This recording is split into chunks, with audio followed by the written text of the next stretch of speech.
ఈయనేమో పద్మపాదాచార్యుడు. ఒకసారి ఫస్ట్ ఆయన ఎవరు చెప్పు. ఆయన శంకరాచార్య వాళ్ళ శిష్యులు. ఒకసారి శంకరాచార్యుడేమో ఆ ఒడ్డు మీద ఉంటారు, పద్మపాదాచార్యులేమో ఈ ఒడ్డు మీద ఉంటారు.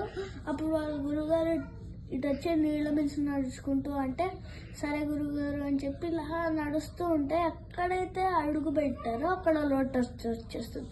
ఎందుకంటే ఆయన మునిగకుండా కాపాడడానికి.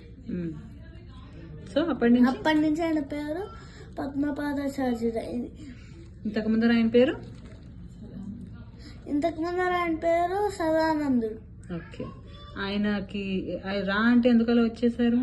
ఎందుకంటే గురుగారి మీద ఎక్కువ భక్తి ఇంకా నమ్మకం. Okay, next story. ఇక్కడ ఏమవుతుంది?